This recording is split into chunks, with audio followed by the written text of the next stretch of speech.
ಸ್ನೇಹಿತರೆ, ಚರಿತ್ರೆ ಮತ್ತೊಂದು ವಿಡಿಯೋಗೆ ನಿಮಗೆಲ್ಲ ಪ್ರೀತಿಯ ಸ್ವಾಗತ. ಮುಳ್ಳನ್ನ ಮುಳ್ಳಿನಿಂದಲೇ ಚುಚ್ಚಿ ತೆಗೆಯಬೇಕು ಅನ್ನುವ ಮಾತಿದೆ. ಈ ಮಾತನ್ನ ಭಾರತ ಈಗ ಸೀರಿಯಸ್ ಆಗಿ ತೆಗೆದುಕೊಂಡಿದೆ. ಯಾವ ಅಮೆರಿಕ ಭಾರತದ ವಸ್ತುಗಳ ಮೇಲೆ ತೆರಿಗೆ ಹಾಕಿ ದರ್ಪ ಮೆರೆದಿತ್ತೋ ಅದೇ ಅಮೆರಿಕದ ವಿರುದ್ಧ ಭಾರತ ತಿರುಮಂತ್ರ ಪ್ರಯೋಗ ಮಾಡಿದೆ. ಬೇರೆ ಬೇರೆ ರೀತಿಯಲ್ಲಿ ಅಮೆರಿಕವನ್ನ ಎದುರಿಸ್ತಾ ಇದೆ. ಭಾರತದ ಮೇಲೆ ತೆರಿಗೆ ಹಾಕೋದಕ್ಕೆ ರಷ್ಯಾದಿಂದ ಖರೀದಿ ಮಾಡ್ತಾ ಇರುವ ತೈಲವೇ ಕಾರಣ ಅಂತ ಅಮೆರಿಕ ಜಾಗತಿಕ ವೇದಿಕೆಯಲ್ಲಿ ಹೇಳ್ತಾ ಬರ್ತಾ ಇತ್ತು. ಆದರೆ ಈಗ ಅಸಲಿ ಕಾರಣಗಳು ಏನು ಅನ್ನೋದು ಒಂದೊಂದಾಗಿಯೇ ಬಯಲಾಗ್ತಾ ಇದೆ. ಆ ಕಾರಣಗಳಲ್ಲಿ ಪ್ರಮುಖ ಕಾರಣ, ಅಮೆರಿಕ ತನ್ನ ಕೃಷಿ ಉತ್ಪನ್ನಗಳನ್ನು ಭಾರತದಲ್ಲಿ ಮಾರಾಟ ಮಾಡಬೇಕು ಅಂತ ಪ್ಲಾನ್ ಮಾಡಿತ್ತು. ಅದರಲ್ಲೂ ಪ್ರಮುಖವಾಗಿ ಮೆಕ್ಕೆಜೋಳವನ್ನು ಭಾರತದಲ್ಲಿ ಮಾರಾಟ ಮಾಡಬೇಕು ಅಂತ ಯೋಜನೆ ಹಾಕಿಕೊಂಡಿತ್ತು. ಆದರೆ ಭಾರತ ಮಾತ್ರ ಅಮೆರಿಕದ ಕೃಷಿ ಉತ್ಪನ್ನಗಳಿಗೆ ತನ್ನ ಮಾರ್ಕೆಟನ್ನು ಓಪನ್ ಮಾಡಲೇ ಇಲ್ಲ. ಇದೇ ಅಮೆರಿಕ ಭಾರತದ ಮೇಲೆ ಕೋಪಗೊಳ್ಳೋದಕ್ಕೆ ಪ್ರಮುಖ ಕಾರಣ. ಭಾರತ ತನ್ನ ಎಲ್ಲ ವಸ್ತುಗಳನ್ನು ತಂದು ನಮ್ಮ ದೇಶದಲ್ಲಿ ಮಾರಾಟ ಮಾಡುತ್ತೆ, ಆದರೆ ನಮ್ಮ ಉತ್ಪನ್ನಗಳನ್ನು ಮಾತ್ರ ತನ್ನ ದೇಶಕ್ಕೆ ಬರೋದಕ್ಕೆ ಬಿಡೋದಿಲ್ಲ ಅನ್ನುವ ಕೊರಗು ಅಮೆರಿಕಾಗೂ ಕೂಡ ಇತ್ತು. ಇದನ್ನೇ ಜಗತ್ತಿನ ಮುಂದೆ ಹೇಳೋದಕ್ಕೆ ಆಗೋದಿಲ್ಲ. ಹೇಳಿದರೆ ಭಾರತವನ್ನ ಮೇಲೆ ಇಟ್ಟ ರೀತಿಯಾಗುತ್ತೆ. ಇದೇ ಕಾರಣಕ್ಕಾಗಿ ರಷ್ಯಾದ ತೈಲ ವ್ಯಾಪಾರವನ್ನು ತೆಗೆದು ಭಾರತದ ಮೇಲೆ ಕಪ್ಪು ಚುಕ್ಕೆ ಬರುವಂತೆ ಮಾಡಿ ಅಮೆರಿಕ ಭಾರತದ ಮೇಲೆ ತೆರಿಗೆ ಹಾಕಿದ್ದು. ಆದರೆ ಈಗ ಮಾತ್ರ ನಮ್ಮ ಮೆಕ್ಕೆಜೋಳವನ್ನು ತೆಗೆದುಕೊಳ್ಬೇಕು ಅಂತ ಅಮೆರಿಕ ಭಾರತದ ಮೇಲೆ ಒತ್ತಡ ಹಾಕ್ತಾ ಇದೆ. ಅಷ್ಟಕ್ಕೂ ಏನಿದು ಮೆಕ್ಕೆಜೋಳದ ಕತೆ? ಭಾರತದ ಕೃಷಿ ಮಾರ್ಕೆಟ್ ಅನ್ನ ಅಮೆರಿಕ ಟಾರ್ಗೆಟ್ ಮಾಡ್ತಾ ಇರೋದು ಯಾಕೆ? ಎಲ್ಲವನ್ನ ತೋರಿಸ್ತೀವಿ ನೋಡಿ.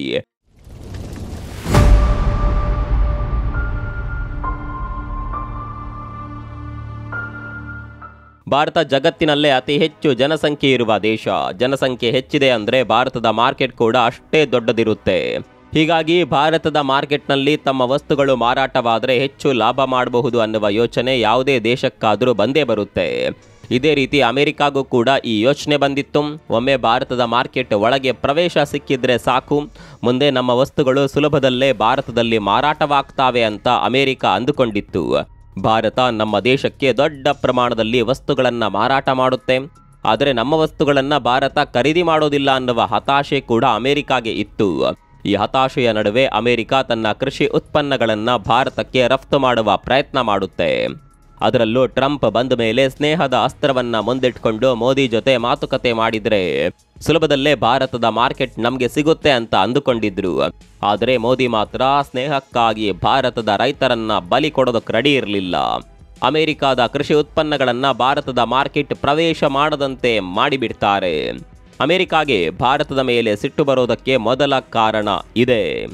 ಆದರೆ ಈ ಕಾರಣವನ್ನು ಜಗತ್ತಿನ ಮುಂದೆ ಇಡೋದಕ್ಕೆ ಆಗೋದಿಲ್ಲ. ಇಟ್ಟರೆ ಅದು ಅಮೆರಿಕದ ಪ್ರತಿಷ್ಠೆಗೆ ಧಕ್ಕೆ ತರುತ್ತೆ. ಹೀಗಾಗಿ ಅಮೆರಿಕ ಒಂದು ಪ್ಲಾನ್ ಮಾಡುತ್ತೆ. ಭಾರತ ಹಾಗೂ ರಷ್ಯಾದ ನಡುವೆ ತೈಲ ವ್ಯಾಪಾರ ದೊಡ್ಡದಾಗಿ ನಡೆಯುತ್ತೆ.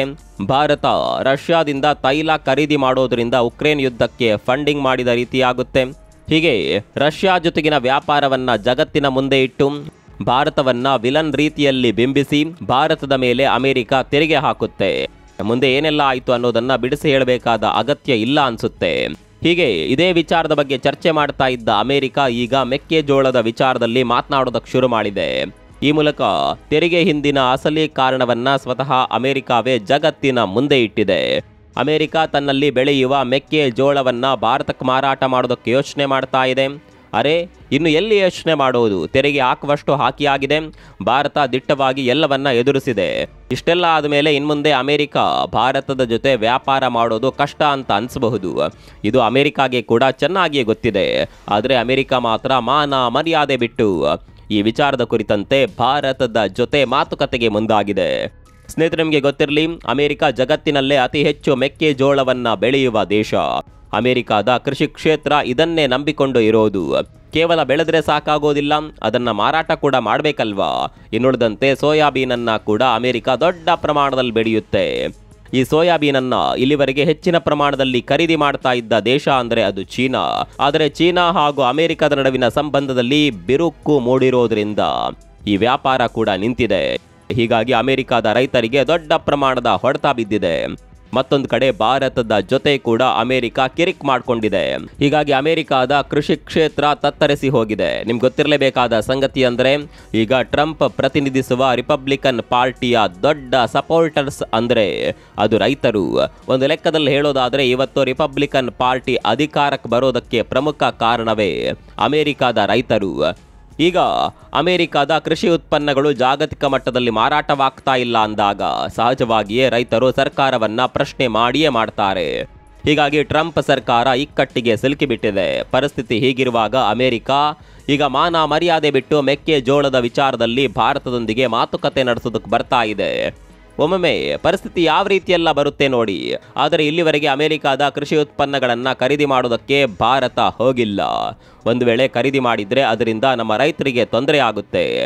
ವಿದೇಶಿ ಮೆಕ್ಕೆಜೋಳ ಭಾರತದ ಮಾರ್ಕೆಟ್ಗೆ ಎಂಟ್ರಿ ಕೊಟ್ಟರೆ ಮುಂದಿನ ದಿನಗಳಲ್ಲಿ ನಮ್ಮ ಮೆಕ್ಕೆಜೋಳಕ್ಕೆ ಬೇಡಿಕೆ ಕಡಿಮೆ ಆಗಬಹುದು.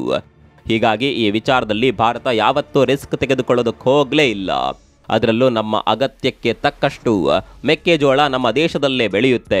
ಹೀಗಾಗಿ ಬೇರೆ ದೇಶದಲ್ಲಿ ಜೋಳವನ್ನು ತೆಗೆದುಕೊಳ್ಳುವ ಅಗತ್ಯ ಬೀಳೋದಿಲ್ಲ. ಒಂದು ವೇಳೆ ತೆಗೆದುಕೊಂಡ್ರೂ ಬ್ಯಾಲೆನ್ಸ್ ತಪ್ಪಿ ಹೋಗುತ್ತೆ, ನಮ್ಮ ದೇಶದ ಬೆಳೆಗೆ ತೊಂದರೆ ಆಗಬಹುದು. ಇನ್ನು ಅಮೆರಿಕ ಜೆನೆಟಿಕಲಿ ಮಾಡಿಫೈಡ್ ಕೃಷಿ ಪದ್ಧತಿಯನ್ನು ಅನುಸರಿಸುವ ದೇಶ. ಈ ಉತ್ಪನ್ನಗಳು ಆರೋಗ್ಯದ ಮೇಲೆ ಯಾವ ರೀತಿಯ ಪರಿಣಾಮ ಬೀರುತ್ತೆ ಅನ್ನೋದು ಗೊತ್ತಿಲ್ಲ. ಹೀಗಾಗಿ ಜನರ ಆರೋಗ್ಯವನ್ನು ಕೂಡ ಇಲ್ಲಿ ಗಣನೆಗೆ ತೆಗೆದುಕೊಳ್ಳಲಾಗಿದೆ. ಹೀಗೆ ಅಮೆರಿಕದ ಕೃಷಿ ಉತ್ಪನ್ನಗಳ ವಿಚಾರದಲ್ಲಿ ಭಾರತ ತುಂಬಾನೇ ಯೋಚನೆ ಮಾಡುತ್ತೆ. ಈಗ ಒಂದು ವೇಳೆ ಅಮೆರಿಕದ ಮಾತು ಕೇಳಿಕೊಂಡು ಮಾರ್ಕೆಟ್ ಓಪನ್ ಮಾಡಿದರೆ ಅದೊಂದು ಬ್ಲಂಡರ್ ನಿರ್ಧಾರ ಆಗೋದರಲ್ಲಿ ಯಾವುದೇ ಅನುಮಾನ ಬೇಡ. ಸದ್ಯಕ್ಕಂತೂ ಅಮೆರಿಕದ ಕೆಲವು ಅಧಿಕಾರಿಗಳು ಭಾರತಕ್ಕೆ ಬಂದು ಮಾತುಕತೆ ನಡೆಸ್ತಾ ಇದ್ದಾರೆ. ಅದು ಯಾವ ಮುಖ ಇಟ್ಕೊಂಡು ಬಂದಿದ್ದಾರೋ ಗೊತ್ತಿಲ್ಲ. ಕೆಲವೊಮ್ಮೆ ಅನಿವಾರ್ಯ ಪರಿಸ್ಥಿತಿಗಳು ಬಂದಾಗ ಬರಲೇಬೇಕಾಗುತ್ತೆ ಅಲ್ವಾ. ಈಗ ಅಮೆರಿಕಾಗೂ ಕೂಡ ಈ ಪರಿಸ್ಥಿತಿ ಬಂದಿದೆ. ಇಲ್ಲಿವರೆಗೆ ತೈಲದ ವಿಚಾರವನ್ನ ಮಾತ್ರ ಹೇಳ್ತಾ ಇದ್ದ ಅಮೆರಿಕ ಈಗ ದಾರಿಗೆ ಬಂದಂತೆ ಕಾಣಿಸ್ತಾ ಇದೆ. ಇನ್ನೂ ಕೂಡ ದಾರಿಗೆ ಬರದೇ ಇದ್ದರೆ ಇದರಿಂದ ಪೆಟ್ಟು ತಿನ್ನೋದು ಅಮೆರಿಕವೇ ಹೊರತು ಭಾರತವಲ್ಲ. ಮತ್ತೊಂದು ಕಡೆ ಅಮೆರಿಕ ಬೇರೆಲ್ಲ ಕಡೆಯಿಂದ ಭಾರತದ ಮೇಲೆ ಒತ್ತಡ ಹಾಕುವ ಪ್ರಯತ್ನ ಮಾಡ್ತು. ಆ ಪ್ರಯತ್ನ ಸಕ್ಸಸ್ ಆಗಲಿಲ್ಲ. ಯುರೋಪಿಯನ್ ಯೂನಿಯನ್ಗೆ ಭಾರತದ ಮೇಲೆ ತೆರಿಗೆ ಹಾಕುವಂತೆ ಅಮೆರಿಕ ಒತ್ತಾಯ ಮಾಡಿತ್ತು. ಆದರೆ ಯುರೋಪಿಯನ್ ಯೂನಿಯನ್ ಮಾತ್ರ ಭಾರತವನ್ನು ಎದುರು ಹಾಕೊಳ್ಳೋದಕ್ಕೆ ರೆಡಿ ಇರಲಿಲ್ಲ. ಹೀಗಾಗಿ ಟ್ರಂಪ್ ಮುಂದಿನ ಟಾರ್ಗೆಟ್ ಯುರೋಪಿಯನ್ ಯೂನಿಯನ್ ಅನ್ನುವ ಮಾತುಗಳು ಕೇಳಿ ಬರ್ತಾ ಇವೆ. ಕೆಲವು ಮಾಹಿತಿಗಳ ಪ್ರಕಾರ ಟ್ರಂಪ್ ಯುರೋಪಿಯನ್ ಯೂನಿಯನ್ ವಿರುದ್ಧ ದೊಡ್ಡ ನಿರ್ಧಾರ ತೆಗೆದುಕೊಳ್ಳೋದಕ್ಕೆ ಮುಂದಾಗಿದ್ದಾರಂತೆ. ಭಾರತಕ್ಕೆ ಯಾವ ರೀತಿಯ ಧಮಕಿ ಹಾಕಿದ್ರೋ ಆ ಧಮಕಿಯನ್ನ ಈಗ ಯುರೋಪ್ ದೇಶಗಳ ಮೇಲೆ ಕೂಡ ಹಾಕೋದಕ್ಕೆ ಶುರು ಮಾಡಿದ್ದಾರೆ. ಅಮೆರಿಕ ಯುರೋಪಿಯನ್ ಯೂನಿಯನ್ಗೆ ಧಮಕಿ ಹಾಕೋದಕ್ಕೆ ಕಾರಣ ಏನು ಗೊತ್ತಾ? ಮತ್ತದೇ ರಷ್ಯಾ ಜೊತೆಗಿನ ವ್ಯಾಪಾರ. ನಿಮ್ಗೆ ಆಶ್ಚರ್ಯ ಆಗಬಹುದು, ರಷ್ಯಾ ಜೊತೆ ತೈಲ ವ್ಯಾಪಾರ ಮಾಡೋದು ಕೇವಲ ಭಾರತ ಮಾತ್ರವಲ್ಲ.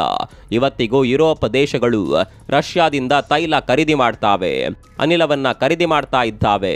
ಇದು ಟ್ರಂಪ್ ಕೋಪಕ್ಕೆ ಕಾರಣವಾಗಿದೆ. ಭಾರತ ಕೂಡ ಇದನ್ನೇ ಹೇಳಿತ್ತು. ನಮಗೆ ಒತ್ತಡ ಹಾಕೋದಕ್ಕಿಂತ ಮೊದಲು ನಿಮ್ಮ ಆಪ್ತರ ಮೇಲೆ ಮೊದಲು ಒತ್ತಡ ಹಾಕಿ ಅಂತ ಭಾರತ ಈ ಮೊದಲೇ ಹೇಳಿತ್ತು. ಆದರೆ ಅಮೆರಿಕ ಹೇಳಿದ ಮಾತನ್ನ ಇಲ್ಲಿವರೆಗೆ ಯುರೋಪ್ ದೇಶಗಳು ಪಾಲಿಸಲಿಲ್ಲ. ಈಗಲೂ ರಷ್ಯಾದ ಜೊತೆ ವ್ಯಾಪಾರವನ್ನ ಮಾಡ್ತಾನೆ ಇದ್ದಾವೆ. ಹೀಗಾಗಿ ಈಗ ಭಾರತದಂತೆ ಯುರೋಪ್ ದೇಶಗಳಿಗೂ ಟ್ರಂಪ್ ಧಮಕಿ ಹಾಕಿದ್ದಾರೆ. ಮುಂದಿನ ದಿನಗಳಲ್ಲಿ ಟ್ರಂಪ್ ಯುರೋಪಿಯನ್ ಯೂನಿಯನ್ ಮೇಲೆ ತೆರಿಗೆ ಹಾಕಿದ್ರು ಅಚ್ಚರಿ ಇಲ್ಲ. ಈ ಬಗ್ಗೆ ನಿಮ್ಗೇನನ್ಸುತ್ತೆ? ಕಾಮೆಂಟ್ ಮಾಡಿ.